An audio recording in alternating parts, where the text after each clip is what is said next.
ভোটের আগে উত্তপ্ত ভবানীপুর বিধানসভার অন্তর্গত আলিপুর উত্তেজনা তৈরি হয়। জানা যাচ্ছে বিজেপির অস্থায়ী ক্যাম্পের জন্য বাস নিয়ে যেতে বাধা দেওয়ার অভিযোগ উঠছে। ম্যাটাডোর আটকায় পুলিশ এবং সেখান থেকেই উত্তেজনা তৈরি হয়। খবর পেয়ে ঘটনাস্থলে পৌঁছন শুভেন্দু অধিকারী। আমি যেখানে আছি আমি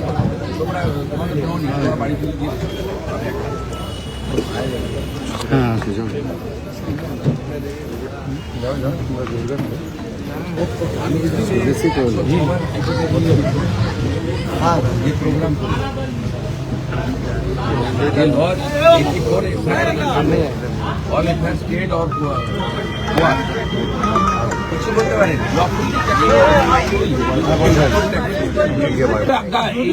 ইলিগাল ডিটেন করতে পারেন। হ্যাঁ যাবে, আপনি গাড়ি ছেড়ে দেবেন। হ্যাঁ ওইখানে গেলে স্যার হাইকোর্ট অর্ডার ভাইরাল না, ওইখানে গেলে হাইকোর্ট অর্ডার ভাইরাল হচ্ছে না। না আমি আপনাকে বলছি কেএমসি ভার্সেস রাকেশ সিং, আপনি পুলিশ পার্টি নন। পুলিশ পার্টি নন, পুলিশ পার্টি। আমি ওর কাছে পুরো অর্ডারের কপি। স্যার গাড়ি যাবে না, বাসটা তো নিয়ে যেতে পারি। মানে গাড়িকেও তো ইলিগাল আটকাতে পারে না। এক একটা बम्बू নিয়ে যেতে পারি। बांग्लादेशी आने की छूट है, बाम्बू नहीं। बांग्लादेशियों के लिए छूट है। बांग्लादेशी घुसपैठिया ढुक जाता है वो अच्छा है। घुसपैठा नहीं जमाई।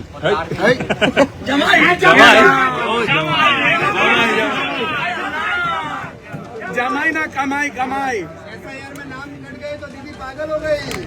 उल्टा सीधा नहीं करेगा। এসব করবে না,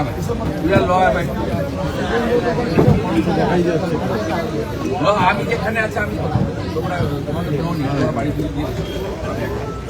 ভবানীপুর বিধানসভার অন্তর্গত আলিপুর এবং সেখানে যেটা জানা যাচ্ছে বাস নিয়ে যাওয়ার পথে ম্যাটাডোর আটকায় পুলিশ। আর সেই খবর পাওয়া মাত্রই ঘটনাস্থলে পৌঁছে যান শুভেন্দু অধিকারী। পুলিশের সঙ্গে বচসা হয় তার। এরপর পুলিশ কমিশনারকে সেখান থেকে ফোনও করেন তিনি। ঠিক কি হয়েছিল, কি কারণে উত্তেজনা তৈরি হয়, সুদীপ্ত আচার্য সরাসরি রয়েছেন এই মুহূর্তে আমাদের সঙ্গে। সুদীপ্ত, ঠিক কি কারণে উত্তেজনা? একদমই রাত ৮টা নাগাদ ভবানীপুর বিধানসভা কেন্দ্রে ভারতীয় জনতা পার্টির একটা অস্থায়ী ক্যাম্প করার জন্য বাস নিয়ে একটা ম্যাটাডোর আসছিল এবং আলিপুরের অরফানগঞ্জ রোড, যেখানে আমরা এখন দাঁড়িয়ে আছি, ঠিক এই জায়গাটায় আমার সহকর্মী প্রতীক যে জায়গাটার ছবি দেখাচ্ছে, ঠিক এখানেই কিন্তু ৮টা নাগাদ ওই বাস ভর্তি ম্যাটাডোরটাকে আটকানো হয়। এবং যেটা অভিযোগ করা হচ্ছে যে ভারতীয় জনতা পার্টির যে অস্থায়ী ক্যাম্প তৈরি করা হচ্ছিল, সেই ক্যাম্প যাতে তৈরি করা না হয় সেই জন্যেই কিন্তু ওই বাস বোঝাই ম্যাটাডোরটাকে আটকে দেওয়া হয়। এবং সেই সময় কিন্তু সেই খবর পাওয়ার পর রাজ্যের বিরোধী দলনেতা এবং ভবানীপুর কেন্দ্রেরও ভারতীয় জনতা পার্টির প্রার্থী শুভেন্দু অধিকারী তিনি কিন্তু ঘটনাস্থলে ছুটে আসেন এবং তারপর তিনি কিন্তু পুলিশের সঙ্গে তার বাকবিতণ্ডা হয়, বিক্ষোভ দেখাতে থাকেন। আমরা দেখতে পাচ্ছি এখনও কিন্তু বিরাট পুলিশ বাহিনী এখানে উপস্থিত রয়েছেন এবং রাজ্যের বিরোধী দলনেতা শুভেন্দু অধিকারী যেটা জানালেন, তিনি এই বিষয়ে কলকাতার পুলিশ কমিশনারের সঙ্গে দুবার ঘটনাস্থল থেকে টেলিফোনে কথা বলেন এবং তার পাশাপাশি তিনি রাজ্যের মুখ্য নির্বাচনী আধিকারিকের দপ্তরে মুখ্য নির্বাচনী আধিকারিকের সঙ্গেও কিন্তু তিনি কথা বলেন এবং তারপর তিনি যেটা বলেন যে কলকাতার পুলিশ কমিশনারের সঙ্গে কথা বলে ইতিবাচক কথা তার হয়েছে।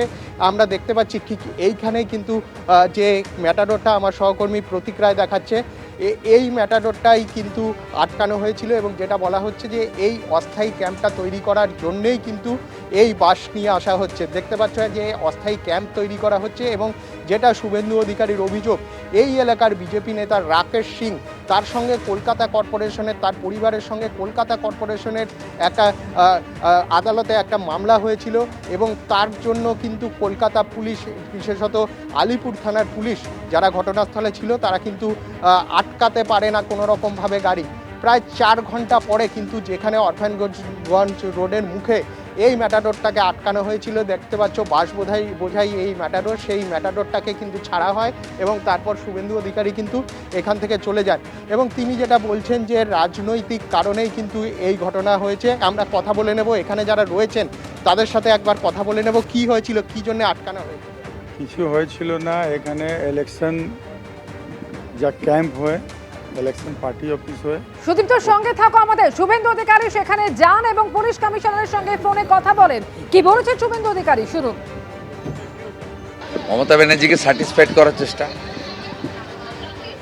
ওনার বিরুদ্ধে কেউ এখানে প্রচার করতে পারবে না, ফ্ল্যাগ লাগাতে পারবে না, ওয়ালিং করতে পারবে না, পোস্টার লাগাতে পারবে না, ক্যাম্পেনিং করতে পারবে না, ক্যাম্প বানাতে পারবে না। উনি থাকবেন একাই। এরা সব ভোট দিয়েছে, আপনি জানেন বাই ইলেকশনে পুলিশ বডিগার্ড লাইন থেকে ছাপ্পা মেরেছে হাজারে হাজারে। ভেবেছে যে ওইভাবে চালিয়ে দিবে, এবারে তো করতে দেবো না আমরা। এখানে কিছু ডেকোরেটরের টেম্পোরারি একটা ক্যাম্প বানানোর জন্য বাস যাচ্ছে, সেটা আটকেছে কোন জায়গাতে।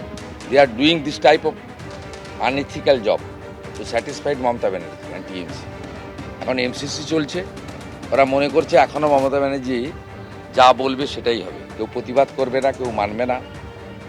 আমাকে মোদিজি এখানে পাঠিয়েছেন, দাঁড় করিয়েছেন গুন্ডা রাজ খতম করার জন্য, জঙ্গল রাজ খতম করার জন্য, সিন্ডিকেট রাজ খতম করার জন্য, পুলিশের রাজ খতম করার জন্য।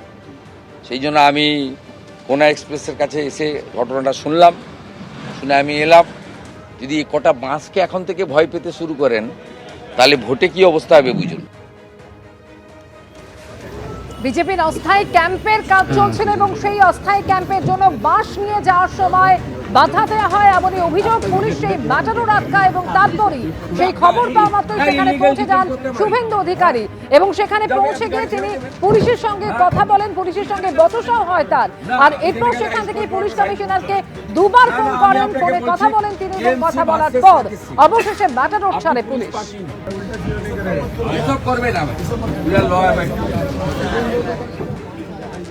মমতা ব্যানার্জিকে স্যাটিসফাইড করার চেষ্টা। ওনার বিরুদ্ধে কেউ এখানে প্রচার করতে পারবে না, ফ্ল্যাগ লাগাতে পারবে না, ওয়ালিং করতে পারবে না, পোস্টার লাগাতে পারবে না, ক্যাম্পেনিং করতে পারবে না, ক্যাম্প বানাতে পারবে না। উনি থাকবেন একাই। এরা সব ভোট দিয়েছে, আপনি জানেন বাই ইলেকশনে পুলিশ বডিগার্ড লাইন থেকে ছাপ্পা মেরেছে হাজারে হাজারে। ভেবেছে যে ওইভাবে চালিয়ে দিবে, এবারে তো করতে দেবো না আমরা। এখানে কিছু ডেকোরেটরের টেম্পোরারি একটা ক্যাম্প বানানোর জন্য বাস যাচ্ছে, সেটা আটকেছে কোন জায়গাতে। They are doing this type of unethical job to satisfied Mamata Banerjee and TMC. এখন এমসিসি চলছে, ওরা মনে করছে এখনও মমতা ব্যানার্জি যা বলবে সেটাই হবে, কেউ প্রতিবাদ করবে না, কেউ মানবে না। আমাকে মোদিজি এখানে পাঠিয়েছেন, দাঁড় করিয়েছেন গুন্ডা রাজ খতম করার জন্য, জঙ্গল রাজ খতম করার জন্য, সিন্ডিকেট রাজ খতম করার জন্য, পুলিশের রাজ খতম করার জন্য। সেই জন্য আমি কোনা এক্সপ্রেসের কাছে এসে ঘটনাটা শুনলাম, শুনে আমি এলাম। যদি কটা বাঁশকে এখন থেকে ভয় পেতে শুরু করেন তাহলে ভোটে কি অবস্থা হবে বুঝুন। এবিপি আনন্দ এগিয়ে থাকে, এগিয়ে রাখে।